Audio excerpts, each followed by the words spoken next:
Bismillahirrahmanirrahim. My name is Dr. Javeria Batul, and today I am teaching about the acid-base theory.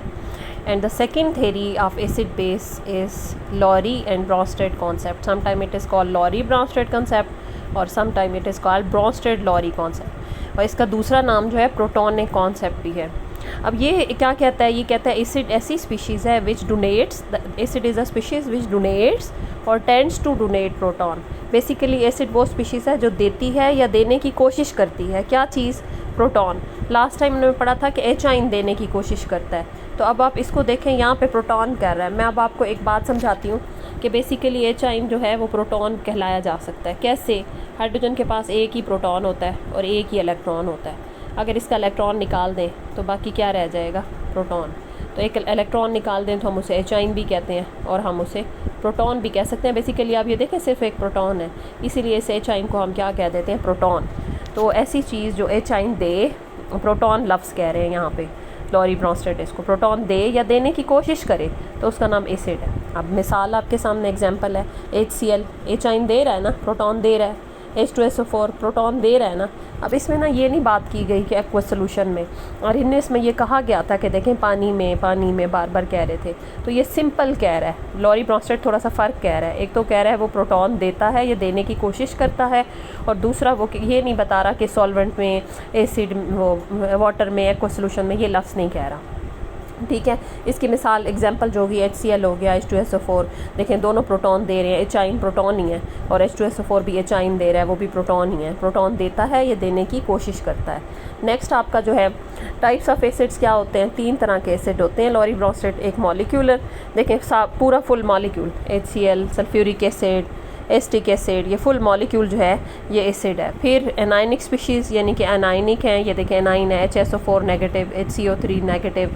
HSO4 negative को हम कहते हैं bisulphate ion, और HCO3 को हम कहते हैं बाइकार्बोनेट आयन. ठीक है.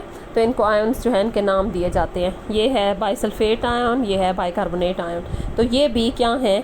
ये एसिड है. क्यों? क्योंकि आप देखें इनके पास एक H खड़ा हुआ है. HSO4 क्या करेगा? एक H दे देगा, यानी एक प्रोटॉन दे देगा, और बाकी इसके पास क्या रहेगा? SO4 पे -2. ठीक है. तो ये भी देता है. अब ये HCO3 है, इसके पास एक H खड़ा हुआ है ना, ये बड़े आराम से एक H दे देगा. ठीक है. और CO3 पे -1 था ना, -2 हो जाएगा.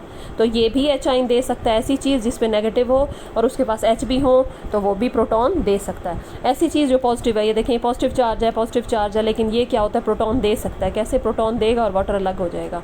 तो ये क्या हो गया? ये भी एसिड हो गया. अमोनियम आइन भी एच आइन दे देगा और फिर यानी प्रोटॉन दे देगा और अमोनिया अलग हो जाएगी. तो ये देखें ये सारे क्या कर रहे हैं, चाहे वो पॉजिटिव हैं, चाहे वो न्यूट्रल हैं, चाहे वो मॉलिक्यूलर हैं, ये सारे प्रोटॉन दे रही हैं. तो ये सारे क्या हैं? एसिड है. नेक्स्ट हम आगे जाते हैं बेस की एग्जांपल में. तो अगर हम बेस की एग्जांपल देखें तो base is a species which accepts और tends to accept the proton.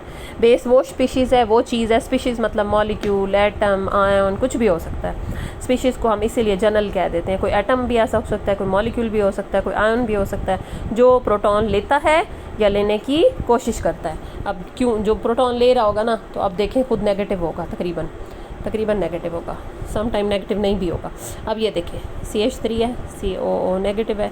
इसने प्रोटॉन यानी कि H को लिया. H को अगर ले लें तो ये इकट्ठा मिलके क्या बन जाएगा? CH3 COOH बन जाएगा ना. तो देखें प्रोडक्ट में यही बना हुआ है. इसने H ले लिया और ये बेचारा जिससे H छीन लिया गया उस पर क्या आया? Cl नेगेटिव आया. तो ये बेस इज़ अ स्पीशीज़, ये बेस कहला रही है बिकॉज इट एक्सेप्ट्स और टेंड्स टू एक्सेप्ट प्रोटॉन. इसने देखें H को ले लिया है या लेने की कोशिश किया, चाइन को या प्रोटॉन को. अब बेस भी 3 तरह की है, मॉलिक्यूलर, एनायनिक, कैटायनिक.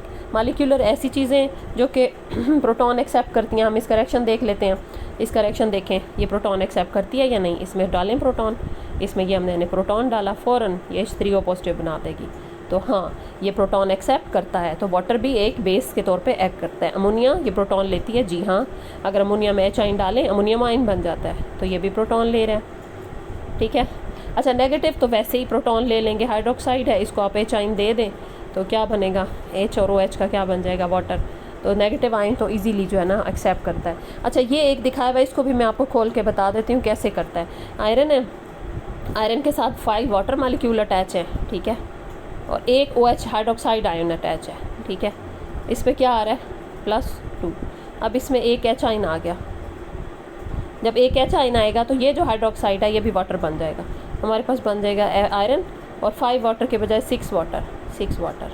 क्यों? क्योंकि ये OH भी कन्वर्ट हो गया वाटर में, ठीक है। ये OH का जो नेगेटिव है वो ख़त्म हो गया, तो हमारे पास क्या चार्ज आ गया? +3।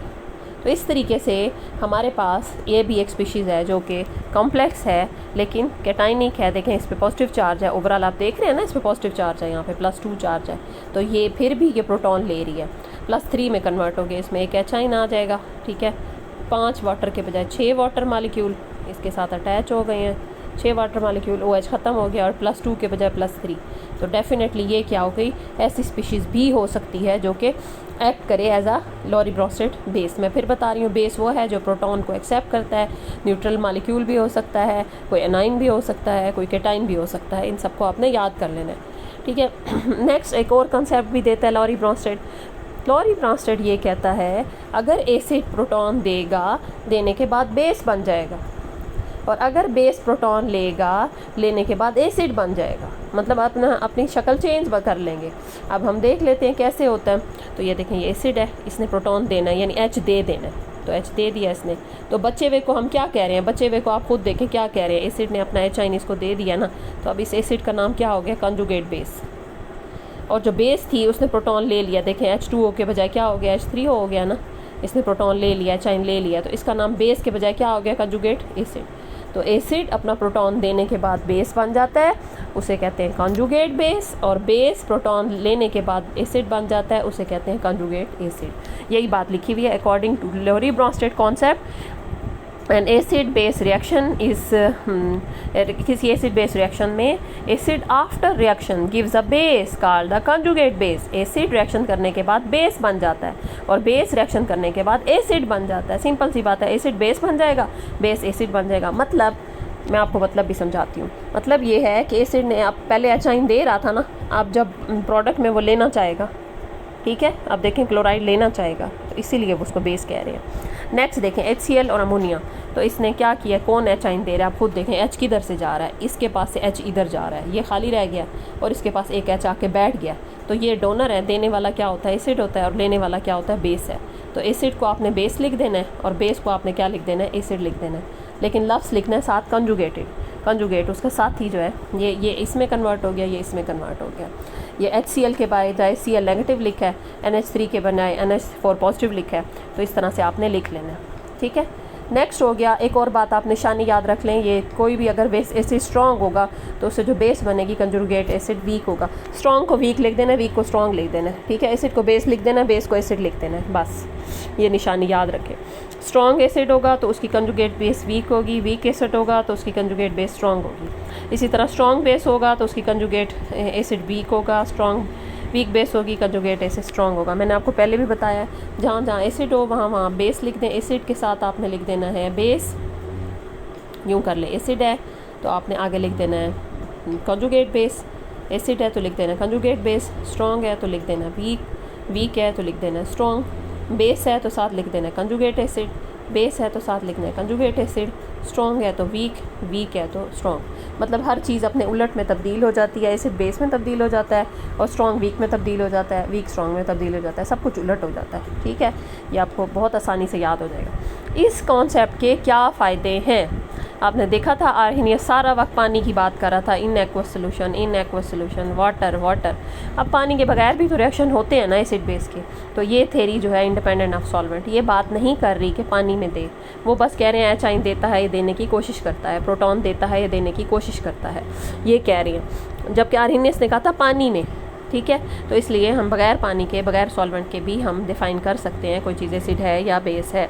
दूसरी बात, ये हमें ये भी एक्सप्लेन करती है कि गैस फेज़ में, वो तो पानी में बात कर रहा था ना, तो हाँ ये पानी के बगैर भी, अमोनिया गैस है, HCl गैस है, तो गैस फेज़ में रिएक्शन हो रहा है। अब ये देखें, ये भी गैस है, ये भी गैस है, तो गैस फेज़ में रिएक्शन हो रहा है, G मतलब गैस, ठीक है। अमोनियम क्लोराइड सॉलिड होता है, तो ये गैस फेज़ में भी रिएक्शन हमें बताएगा कि कौन सा एसिड है, कौन जो प्रोटॉन दे रहा है, ठीक है, कौन सा प्रोटॉन दे रहा है, सॉरी ये दे रहा है H, ये इसको दे रहा है, तो ये एसिड है, Cl नेगेटिव में तब्दील हो गया, और ये बेस है, ये ले रही है, NH4 में तब्दील हो गई है। लेकिन ना प्रोटॉन ले के बाद क्या होगा, NH3 थे ना, 3 H थे ना, एक और H आके 4 H हो गए, देखिए 4 H हो गए, तो लेने वाला हो गया, ठीक है। तो ये हो गया। नेक्स्ट है डिसएडवांटेजेस क्या हैं। ये थेरी हमें साल्ट एसिड बेस से साल्ट बनता है ना, उसके बारे में कोई इन्फॉर्मेशन नहीं देती, एक बात। दूसरी बात, does not explain acid base reaction which occur without proton transfer. अच्छा, बहुत सारे ऐसे रिएक्शन है, अब ये एक मिसाल आपको दे दूँ। ये अमोनिया जब BF3 के साथ रिएक्शन करती है ना, तो ammonia as a base act करती है और BF3 as an acid act करता है। तो ये नहीं बताता हमें एसिड बेस का। फिर हम इसको लिखते पता कैसे हैं, अमोनिया से ये NH3 यूँ लिखेंगे, एक एरो लगाएंगे, एरो मेरे से ठीक लगा नहीं था उससे, तो ये अब मैंने ऐसे लिख के आपको बता दिया है। NH3 और BF3 की तरफ एरो जा रहा है, ये जो है इस तरह में, इसमें तो कोई प्रोटॉन नहीं दे रहा ले रहा, तो फिर ये हो गया। Next, there are many acid and bases which do not are protonic in nature. बहुत से एसिड ऐसे हैं जिनमें प्रोटॉन है ही नहीं। अब AlCl3 और FeCl3 जो है, ये जो है, और ये BF3, ये देखिए ये भी एसिडिक नेचर है, ये भी एसिडिक नेचर है, लेकिन इनमें तो H है ही नहीं। अब H तो है ही नहीं, फिर तो ये सारे मसले जो हैं ये डिसएडवांटेजेस भी हैं इसके, ठीक है। ये हो गया इसका सारा। अब नेक्स्ट जो है उन्होंने बताया एम्फीप्रोटिक स्पीशीज़। एम्फीप्रोटिक या एम्फोटेरिक जब हम पहले पढ़ते थे ना, एम्फीप्रोटिक उसी तरह की बात है कि a species which can donate, donor, अब प्रोटॉन डोनर भी हो और प्रोटॉन एक्सेप्टर भी हो। अब पानी जो है ना वो दोगला काम करता है, कभी प्रोटॉन दे भी देता है, कभी ले लेता है। अब ये अमोनिया के साथ जब रिएक्ट कर रहा है तो अमोनिया को ये प्रोटॉन दे रहा है, ठीक है। तो अमोनिया साहब बेस है और आपको पता है प्रोटॉन देने वाला एसिड होता है, ठीक है। तो इसने क्या किया, खुद ये ऐसे हो गया, OH नेगेटिव में कन्वर्ट हो गया, अमोनिया को अमोनियमाइन बना दिया, ठीक है। अब ये बेस, ये अब यहाँ पे कह रहा है एसिड के तौर पे। अब ये एसिड है HCl, एसिड के साथ ये रिएक्ट करना शुरू कर देता है एज अ बेस। कैसे, एसिड जो है वो प्रोटॉन देगा, Cl नेगेटिव बन जाएगा और ये प्रोटॉन ले रहा है। तो इसी तरह कुछ चीज़ें दोगली होती हैं, उनको कहते हैं एम्फीप्रोटिक, यानी सम टाइम वो एसिड वो देते भी हैं और लेते भी हैं, जिसमें एक एग्जांपल जो है वाटर की है, ठीक है। एम्फीप्रोटिक स्पीशीज़ आपने याद कर लेनी है, ठीक है। चलें, ये जो है आपकी एसिड बेस इक्विलिब्रिया कंप्लीट हो गया। कोई क्वेश्चन हो तो आप कमेंट्स में पूछ सकते हैं। ओके, अल्लाह हाफिज़।